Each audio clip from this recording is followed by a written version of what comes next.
Racist neighbor calls the police to try to end a black family's BBQ, but he didn't know that the family's father was actually his new boss. The sun was slowly setting over the quiet neighborhood of London, painting the sky shades of orange and pink as the Bennett family prepared to celebrate the purchase of their new home. The mouth-watering aroma of grilled meat wafted through the air, mingling with the sounds of laughter and music coming from the speaker set up on the porch. Marcus, the patriarch of the family, was in his element. Smiling and full of energy, he adjusted the grill, making sure everything was perfect. "Look, Helen, this steak is almost ready. If it keeps going like this, it's going to be the best housewarming party ever," he exclaimed, skillfully flipping the meat. Helen, his wife, was inside the kitchen organizing the side dishes. "I hope the kids didn't burn the potatoes because I'm not entirely sure I trust them in the kitchen." She laughed, glancing at Charlie and Ruby, who were having a blast by the inflatable pool, splashing water at each other. "I'm going to make a special dish, Mom. Just add a little salt and more salt," Ruby declared, her curly hair bouncing as she held a wooden spoon like a sword. "Careful, little chef. If you overdo it, we'll have to call the fire department to put out the kitchen fire," Marcus joked, making an exaggerated expression that made everyone laugh. As the party came to life, Richard Hawthorne, the tight-lipped neighbor, watched the scene from his window. His expression was one of disdain, his chin resting on his hand, revealing the irritation bubbling within him. He whispered to himself, "These new neighbors have no respect for the peace of the neighborhood. Just look at all the noise they're making." Richard stood up, his mind racing with prejudiced thoughts. "This is what happens when people like them move into a place like this," he muttered, rolling his eyes. It didn't take long for him to grab his cell phone and call the police, complaining about the disturbance. The Bennett family's celebration continued, and joy was contagious. However, just a few minutes later, sirens began to echo down the street, abruptly interrupting the music. Marcus looked around, confused. "What's going on?" he asked, his expression showing he didn't understand the gravity of the situation. The police arrived quickly, 2 officers stepping out of the car and heading towards the Bennett home. One of them approached Marcus, who wore a surprised look. "Good afternoon, sir. We received a complaint about excessive noise. Could you explain the situation?" "We're just having a family barbecue. It's our first night in the new house," Marcus replied, trying. The tension in the air was palpable, and the worried looks on his children's faces approached. Richard appeared at his front door, his expression twisting in satisfaction at the sight. He couldn't help but smirk as he took in the bewilderment on the Bennett family's faces. "Looks like the party is a bit too lively, isn't it?" he commented with a sarcastic tone. "We're just trying to get to know the neighborhood," Helen intervened, her voice firm but visibly nervous. "It's a barbecue, not a rock concert." The officers, sensing the rising tension, tried to defuse the situation. "Mr. Bennett, we understand. However, we need to ask that you keep the volume down to avoid further complaints. It's important for peaceful coexistence among neighbors," one of the officers said, looking empathetically at the children. Marcus nodded, his frustration mounting. "Of course, we'll do that. Thank you for understanding." He turned to Richard, who was still watching with a PR. "I hope you understand that we're just trying to be good neighbors." "Yes, of course, good neighbors," Richard replied with a smile that didn't reach his eyes. He knew that the situation was far from over, and that his role in the neighborhood was just beginning. Once the police left, the Bennett family gathered on the porch, the atmosphere now tense and uncomfortable. "What was that all about?" Charlie asked quietly, feeling the weight of unspoken words. "Let's move on," Helen suggested, trying to bring some optimism to the situation. "What if we organized a community event?" "But what if nobody wants to come?" Charlie retorted, his face revealing the insecurity he felt. Ruby, with her innocent perspective, asked, "Why can't the neighbor be our friend? He just needs to get to know us."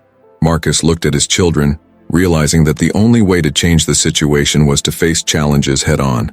"Let's do it. Let's come together and show that we're more than he thinks," he said, setting the tone for the evening. Before we continue with this exciting story, make sure to subscribe to the channel so you don't miss any stories, and let us know which city you're watching this video from in the comments. After the police left, the atmosphere in the Bennett's backyard was laden with tension. Marcus, with his heart racing, looked at his wife, Helen, who was trying to keep her composure.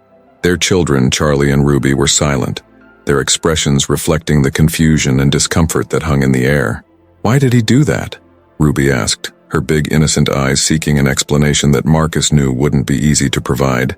We just wanted to have fun. Sometimes people don't understand, Marcus replied, trying to find the right words. Richard, he has his own issues. It's not fair, but that's just who he is. Helen, recognizing Marcus's frustration, took the lead. Look, we can't let this bring us down. Let's do something about it. How about we organize a community event? We can invite all the neighbors and do something to promote integration. Do you really think that will work? Charlie questioned, his skeptical tone revealing some of his worries. What if they don't want to come? What if they don't accept us anyway? Charlie, we have to try, Helen said, a determined glint in her eyes. If we don't do anything, nothing will change. We need to show them who we are. Let them get to know our family. But what if they don't want to know us?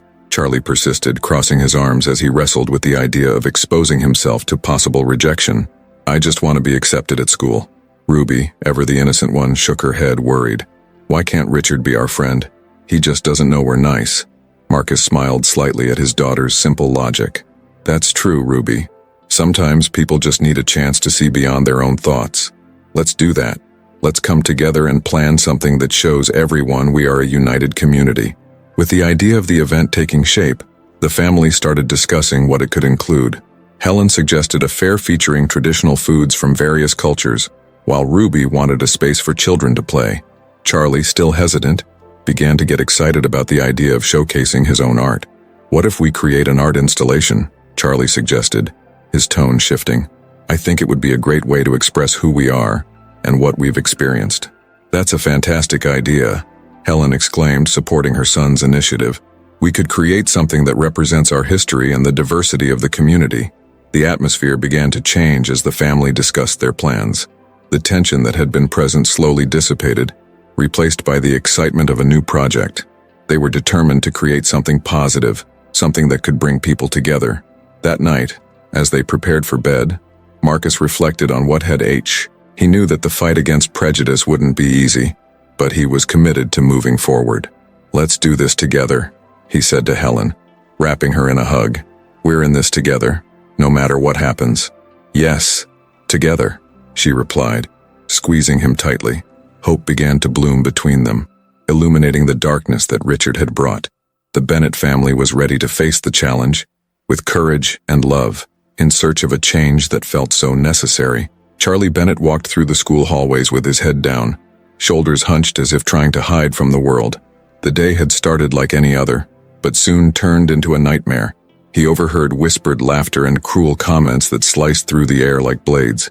Look at the new neighbor's kid, the one who made noise at the barbecue, a boy said, followed by laughter. Charlie felt heat rise to his face, shame consuming him. He wanted to scream, but the words seemed to have vanished. During recess, he found an isolated spot in the courtyard, far from the cruel gazes. He leaned against a tree, watching his peers have fun. That's when he noticed a new girl, Maya, sitting alone on a bench, a notebook in her hands. She also looked out of place, and something in her gaze sparked a flicker of courage within Charlie. He decided to approach her. Hi, are you new here? He asked, trying to mask his insecurity. Maya looked up, surprised.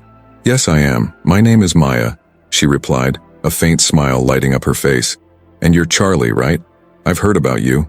Charlie frowned. What have they said about me? He questioned, worried. That you're the Bennett kid and that your dad is, well, the new boss of Richard, Maya said hesitantly. But I also heard that you're an artist. Artist? Charlie laughed bitterly. If only you knew how irrelevant that is here. No one cares about that when you're a target. Maya shook her head. I understand. I've faced some similar things. My parents are immigrants, and it's never been easy. Sometimes people are cruel for no reason. Charlie looked at her, intrigued. Really? How do you deal with it? I draw. It's the only thing that makes me feel better, like I'm putting everything I feel into something beautiful, she replied, opening her notebook to reveal vibrant sketches of faces and landscapes. Wow, you're good, Charlie exclaimed, admiring the drawings. Can I see more? Maya hesitated for a moment before handing the notebook to him. Here, take a look, but you have to show me your stuff too. He smiled, feeling a little lighter. Deal. Actually, I've been thinking about creating an art installation at school. I want to share how I feel about all this. Maya's eyes lit up. That's a great idea. We can work together. People need to hear our stories. Do you really think it'll work? Charlie asked, still skeptical. Absolutely. Together we can show them we're more than what they think. Let's create something impactful, Maya replied, excited. The two spent the rest of recess discussing their ideas. The energy between them was palpable, and for the first time in weeks, Charlie felt like he wasn't alone. By the end of the day, they decided to meet at Charlie's house to start planning. Charlie's heart raced. Hope began to replace the pain. That night, Charlie walked in the door with a sparkle in his eyes. "Mom, can I invite Maya over tomorrow?" he asked, barely able to contain his excitement. Helen, who was in the kitchen preparing dinner, raised an eyebrow. "Sure, dear. Who's Maya?" "She's a new friend. She understands what I'm going through," Charlie replied, his voice filled with emotion. "That's wonderful. I'm so glad you made a new friend," Helen said, smiling. "Friendship is important, especially during tough times." "Yes, Mom.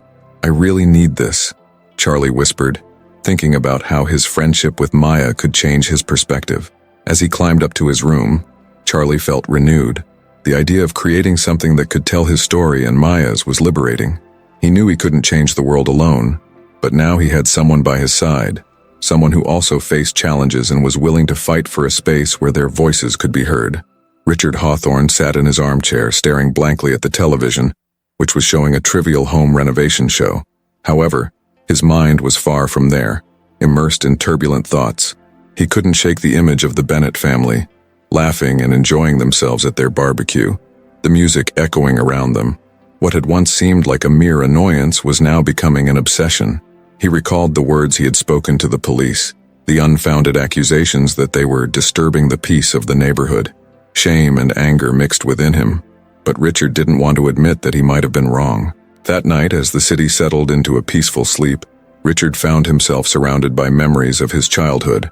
He remembered his home, where silence was only interrupted by whispered conversations. His parents, firm in their convictions, always emphasized the importance of protecting the family, but from whom exactly? In his childlike eyes, the line between us and them was clear, but as he grew older, those boundaries became more blurred. He recalled when he was 8 years old and a new family moved onto the street. They were immigrants, and the way his parents spoke of them still haunted him. "Richard, you shouldn't talk to them," his mother would say, a stern look on her face. "They are different. Don't mix with them." Now, years later, Richard wondered if that was the truth. He stood up from the armchair and walked to the window, looking at the Bennett's house. What did he really know about them? He felt an impulse to move, to act, but his parents' words still echoed in his mind. The next day, he decided to meet an old school friend, Clara. She had always been a dissenting voice in his life, an advocate for civil rights since their youth. Richard found her in a cafe, and their conversation quickly transformed into a heated debate. "Why do you still think like that, Richard? We're in 2023, not 1953, Clara exclaimed, lightly banging her hand on the table. "The Bennetts are human beings, not monsters. You need to stop hiding behind your outdated beliefs." Richard felt disarmed, as if Clara was peeling away the scales he had built over the years. "It's easy for you to say that. You've always been the libertarian, the activist. But what if they don't fit in? What if they bring problems? I'm just trying to protect what's mine. Protect what's yours. Or protect your own fear," Clara challenged, leaning forward. "Can't you see that this is a prison you've built for yourself? The real problems come from hatred, not from diversity." Richard fell silent, absorbing her words. He began to feel confused, a mix of anger and doubt forming inside him. What did it really mean to be a good neighbor? "I'm not racist, Clara," he finally said, his voice trembling. "I just don't know how to deal with this. Maybe you should start by listening," Clara suggested, softening her tone. "Try to put yourself in their shoes. Ask yourself, how would you want to be treated if you were in their position?" The conversation left him restless. He knew Clara was right, but still, a part of him felt insecure. As he walked home, the idea that he could be wrong tormented him. He looked again at the Bennett's house, imagining the life they led, far from his prejudices and fears. Deep down, Richard wanted to understand. He wished for change to happen, but doubt lingered. What could he do to become a better person? What did it really mean to be part of the community? The internal struggle he faced revealed the fragility of his beliefs, and for a brief moment he allowed himself to dream of a future where barriers could be torn down. Helen was buzzing with excitement, her mind swirling with ideas as she prepared for the community project she had in mind. The morning sun filtered through the windows of the room, illuminating the space and reflecting the enthusiasm she felt. She had always believed in the power of community, and now, more than ever, she felt it was the right time to bring people together around a greater cause. "Marcus, have you thought about how many people could benefit from a workshop on civil rights here?" Helen asked, organizing brochures and promotional materials about the initiative. "I don't know, Helen," Marcus replied, looking at the papers with a hesitant smile. "What do you think they'll think? Richard is still around, and that could complicate things. But that's exactly what we need, to show that we are more than our prejudices. If Richard can open his mind, maybe others can too," Helen exclaimed, determined. She knew Richard was a challenge, but she believed that change began with education and dialogue. "Maybe you're right," Marcus pondered, reflecting on the reason. "But you'll need allies, it won't be easy." "I know, that's why I'm thinking of inviting Richard to help. He might be surprised to see what we can do together," Helen said, her eyes shining. "Do you really think he would accept?" Marcus questioned, a bit skeptical. Helen's response was interrupted by the sound of a doorbell. It was Richard, who had appeared at the door, looking somewhat hesitant. He looked at Helen and Marcus, his expression a mix of curiosity and discomfort. "Hi Richard, it's great that you came. We're organizing a community project and—" Helen began. "I don't know if this is what I want to do," Richard interrupted, a defensive look on his face. "I just came to pick up some tools I borrowed. I don't want to get involved in any trouble with you guys." "Richard, we really need people willing to join us. You can make a difference," Helen insisted, her voice firm yet friendly. "We're thinking of creating workshops on civil rights and inclusion. Would you like to help?" He hesitated, looking at the two of them. Richard realized that the offer for help was genuine, and he could benefit from understanding more about the issues surrounding his community. "Look, I'm not sure I'm the right person for this," he said, still in doubt. "But you are. You know the community's concerns. And you're also an example that people can change," Helen argued, feeling that she might be able to break down some of the barriers between them. Richard took a deep breath, remembering what his old activist friend had said about the need to rethink his beliefs. "Okay, I'll think about it, but I won't promise anything," he replied, trying to maintain an air of disinterest, even though a small thread of curiosity was beginning to intertwine in his mind. "Great. Let's get together next week to discuss this. We can do something amazing together," Helen exclaimed, full of energy. When Richard left, Marcus looked at Helen, admiring her determination. "Do you really believe he'll change?" he asked. "I believe everyone has the capacity to change, Marcus. Richard may not be perfect, but one step at a time, and maybe we can do something that benefits everyone. That's how change begins," she replied, with a confident look. In the days that followed, Helen threw herself into planning the workshop. She organized activities that addressed the history of civil rights, invited speakers, and prepared informational materials. During one meeting, Helen found herself with Richard, who decided to show up after reflecting on the invitation. "I thought about what you said," Richard began, a bit nervous. "And maybe I can help. I don't know much about this, but I want to learn." Helen smiled, feeling that she was creating a safe space for change. "That's wonderful, Richard. Let's work together and learn from each other. Each of us brings something important to the table." As they discussed the details of the workshop, Richard began to open up. He talked about his experiences and how his upbringing shaped his beliefs. Helen, in turn, shared stories from her own life and how she had always fought for equality. "I never thought I'd have a conversation like this with you," Richard admitted, a bit surprised. "I think I've always viewed you and your family the wrong way." "That's a start, Richard. The important thing is that you're here now, willing to learn and change," Helen replied, her expression encouraging.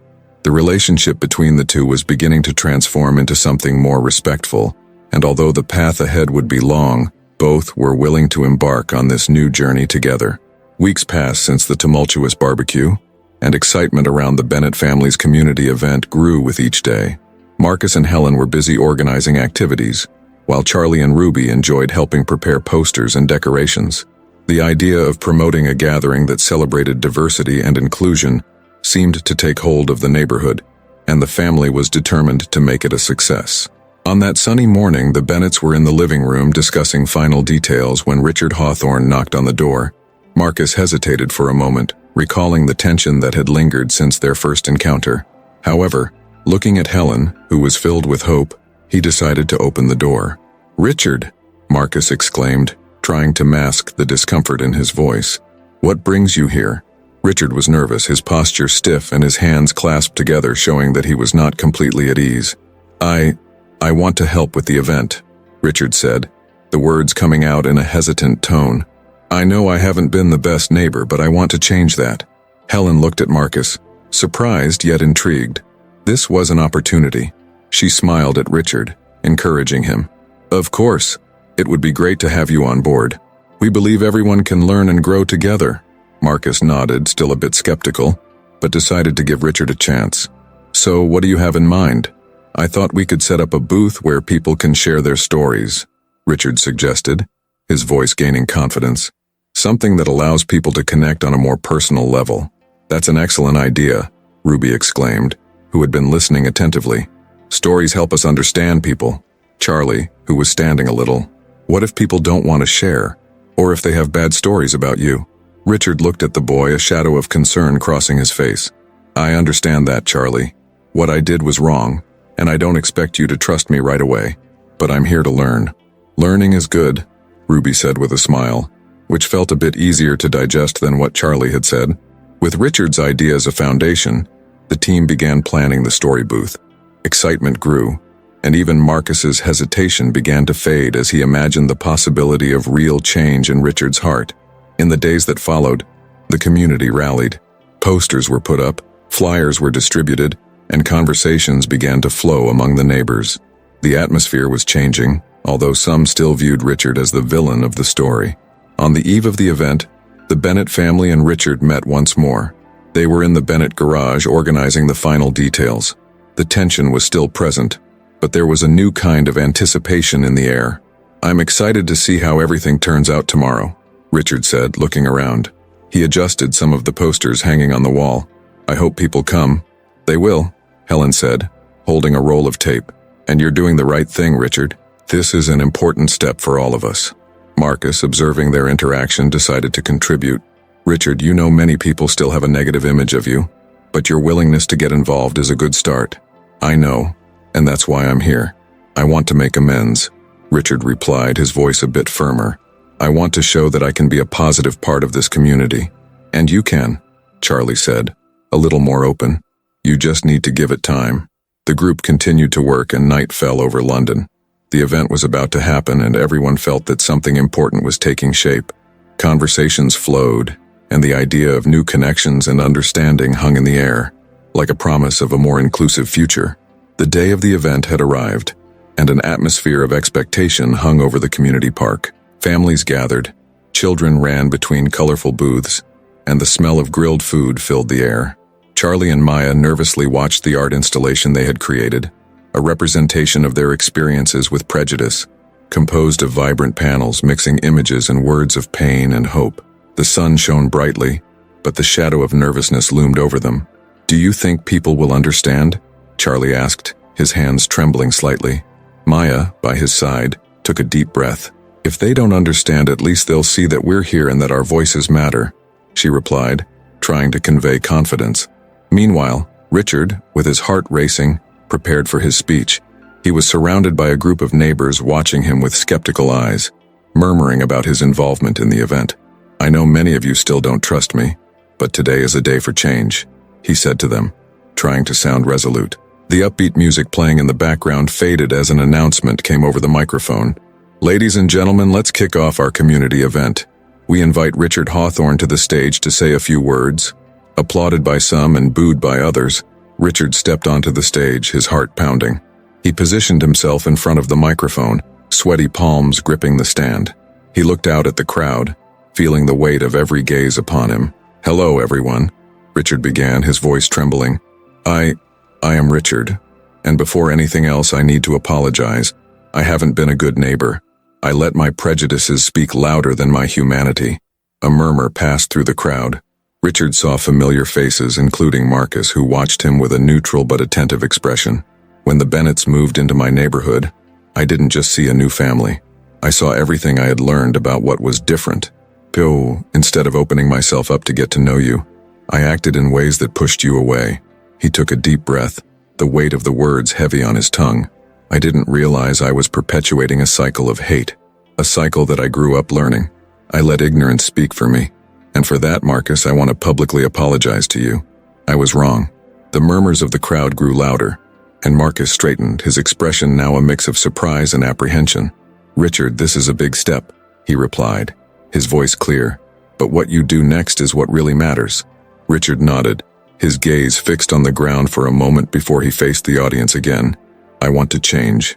I want to learn. And I want us all to learn together. He paused, feeling the tension in the air. I'm not perfect and I may never be, but I'm willing to try. The artistic installation by Charlie and Maya began to attract more attention, and Richard noticed that words of support and resistance were being expressed in every image and text adorning the panels.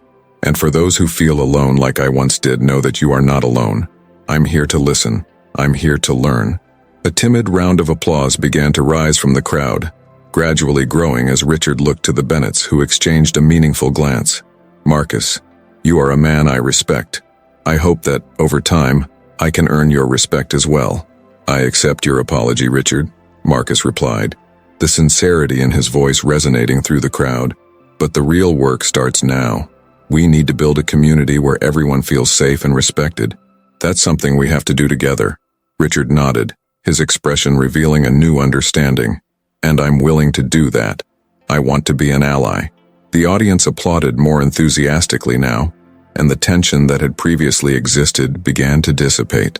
The event continued with renewed energy, and Richard's journey of transformation was just beginning as the community united around hope and the possibility of change. The community event was winding down, but the energy in the air, the crowd slowly began to disperse. Yet a group of neighbors remained gathered around the artistic installation created by Charlie and Maya. The artwork, which represented the struggles and victories of the Black community, was displayed with creativity and emotion, capturing everyone's attention. The sun began to set, painting the sky with warm colors, as voices filled with joy and discussion filled the space. Charlie watched the reactions of those present, his heart racing. He never imagined that his art could spark so many conversations. Look, they're really thinking about what we've done, he whispered to Maya, who stood beside him with a smile on her face. I knew it would work, Maya replied, her eyes shining. People need to see that our stories matter. Meanwhile, Richard, still somewhat nervous after his speech, found himself surrounded by some neighbors who were congratulating him. He felt the earlier tension fade, but the weight of his actions still pressed on him. Hearing laughter and conversations around him, he approached Marcus, who was talking with Helen. Richard took a deep breath before speaking. Marcus, can I talk to you for a minute? The hesitation in his voice was clear, but there was a new tone of sincerity. Of course, Richard, Marcus replied, signaling for Helen to continue chatting with others. What do you need?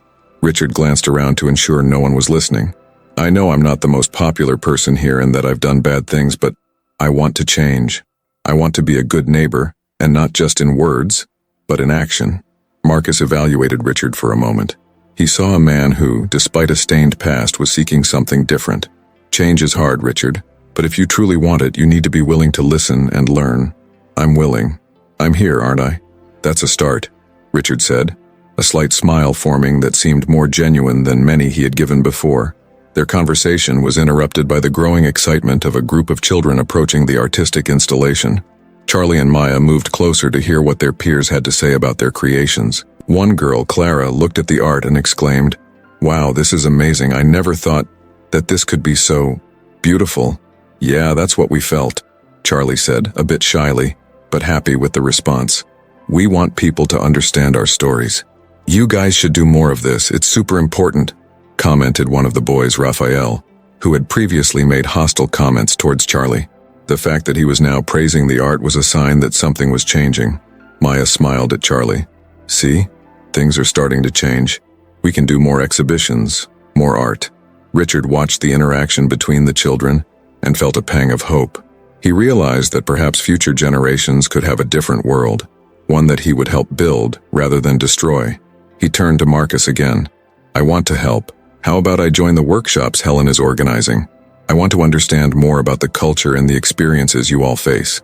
Marcus raised an eyebrow, surprised, yet felt a slight smile forming. "That would be a good step, Richard. Change starts with the willingness to learn."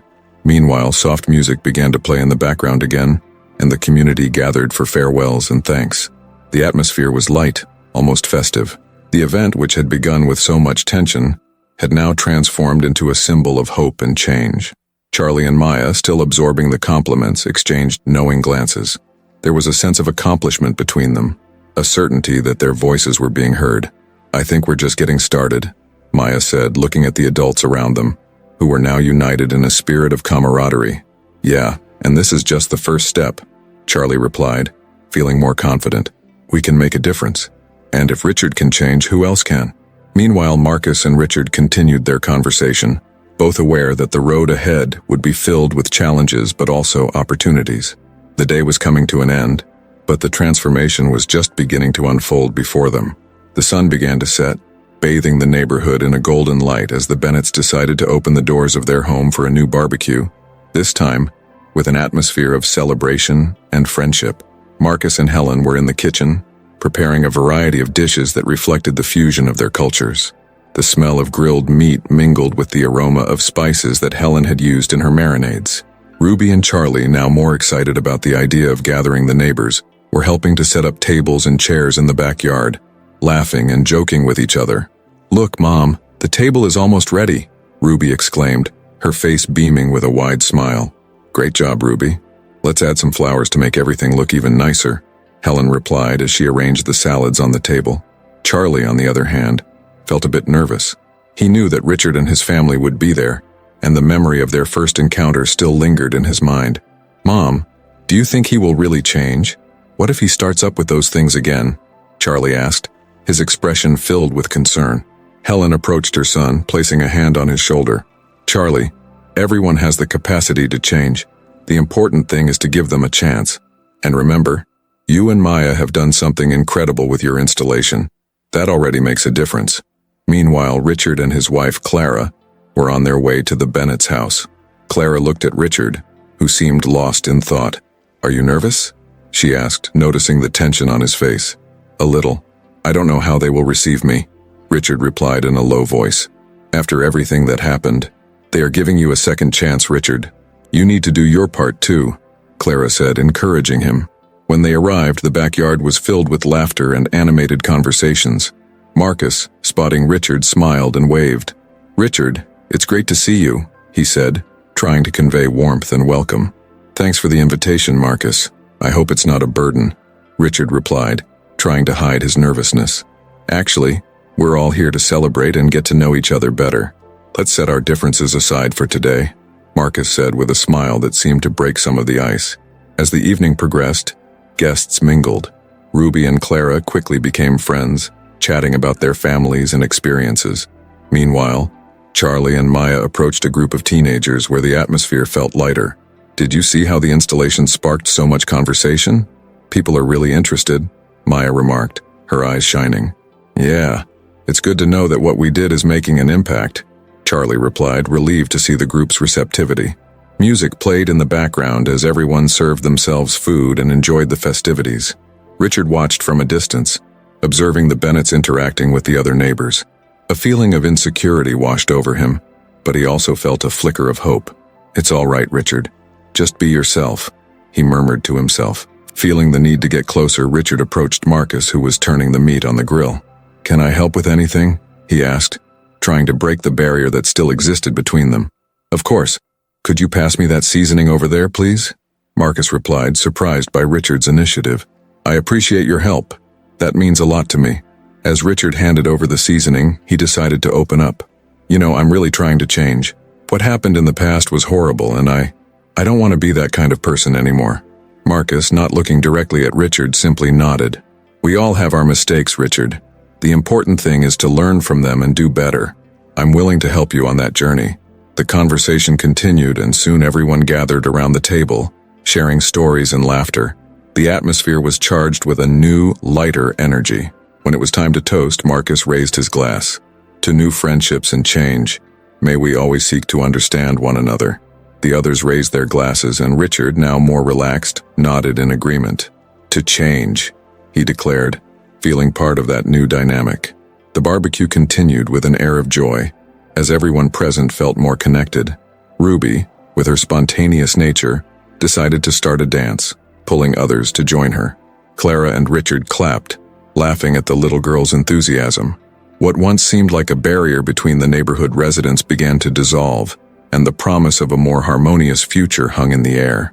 The voices mingled in a chorus of laughter and conversation, symbolizing a new beginning for everyone there, where acceptance and understanding began to bloom. As everyone enjoyed the barbecue, the celebratory atmosphere was palpable. Laughter echoed through the Bennett's garden, where the lively music blended with the smell of grilled meat. Charlie and Maya, now inseparable, were surrounded by classmates who, despite being hesitant at first, seemed to be opening their hearts and minds to new friendships. However, the light mood was abruptly interrupted when a notification on Marcus's phone caught his attention. He read the message with a face that quickly shifted from joy to seriousness. "Hey everyone, just a moment," Marcus said, trying to maintain his composure as he stepped away from the group. The news he had just received was devastating. Richard Hawthorne, his neighbor and now friend in the process of change, had been accused of workplace harassment. The accusation was not just a rumor. It came with evidence and accounts of behaviors that harkened back to darker times in his life. The weight of the situation bore down on Marcus, who wondered how he should act. Sitting in a corner of the garden, Marcus tried to process the information. He didn't want to believe that Richard, someone who was trying to redeem himself, could have reverted to such toxic behavior. "This can't be happening," he muttered to himself, running his hand through his hair in a gesture of frustration. When he looked back at the party, he saw Richard handing out smiles and greetings to the guests, completely oblivious to what was about to unfold. "Marcus, is everything okay?" Helen asked, approaching him, noticing the concerned look on her husband's face. "You seem distant." "I just got some news about Richard," he replied, hesitating. "It seems he's facing serious problems at work." Helen frowned, worried. "Problems? What happened?" "He's being accused of harassment. And it's not just an isolated case. It seems to be a pattern," Marcus said, feeling a knot form in his stomach. "I think I need to talk to him." Helen nodded, understanding the gravity of the situation. "If you feel it's the right thing to do, then do it. But remember that he's trying to change." Their conversation was interrupted when Richard approached, unaware of the storm looming ahead. "Hey guys, what are you whispering about?" he said, a smile on his face. "I was thinking about making a special drink to celebrate." "Richard," Marcus began, his voice steady yet filled with empathy. "We need to talk. Now." Richard's smile quickly vanished. "About what? Is everything okay?" "No, it's not," Marcus replied, gesturing for Richard to follow him to a quieter corner of the party. "It's about the allegations against you. I just received a message a little while ago." Richard stopped, his expression shifting from carefree to alarmed. "What do you mean? What allegations?" "About workplace harassment." "Richard, I don't want to believe it, but it seems serious. You need to explain yourself," Marcus said, his tone filled with genuine concern. Richard looked down, his shock morphing into a mix of anger and shame. "I've changed, Marcus. I'm trying to be a better person. You can't believe I'd go back to who I was. I want to believe you, Richard, but this situation is complicated. I'm your boss now, and this could affect not just you, but all of us," Marcus said, struggling to maintain his composure. I don't know what to do," Richard confessed, his voice faltering. "I finally found a path, and now this comes up. I'm not that man anymore. If you really want to change," Marcus said, "you need to face this head on. We can't just ignore the consequences of our past actions. This isn't just about you. It's about all the people who were affected." Richard took a deep breath, realizing the seriousness of the situation. "You're right, I need help. I'll look for a therapist, anything to understand what happened to me." Marcus nodded, relieved to hear Richard's willingness to seek change. "That's a good start, but you also need to be honest with the people you've hurt. This isn't just about redemption, it's about making amends." As Marcus walked away, he felt a mixture of relief and sadness. He knew that Richard's dismissal was necessary to protect the integrity of the company and the community, but he also understood that the journey toward change could be long and difficult. Richard, on the other hand, stood at a distance watching the party, realizing the gravity of his actions and the need to reconnect with the truth of himself. And so, the struggle for change continued, challenging each of them to confront the ghosts of the past in pursuit of a better future. We've reached the end of this moving story. If you enjoyed it and want to see more accounts like this, don't forget to subscribe to the channel and hit the notification bell. Right now, there's a playlist of videos on your screen. If you'd like to continue watching these touching stories, just click on it, and you'll start watching. And now, tell us in the comments where you're watching from, and leave a like to support our work. Now, a sincere question. Do you agree with what happened in the story? We want to know your opinion. Until the next video,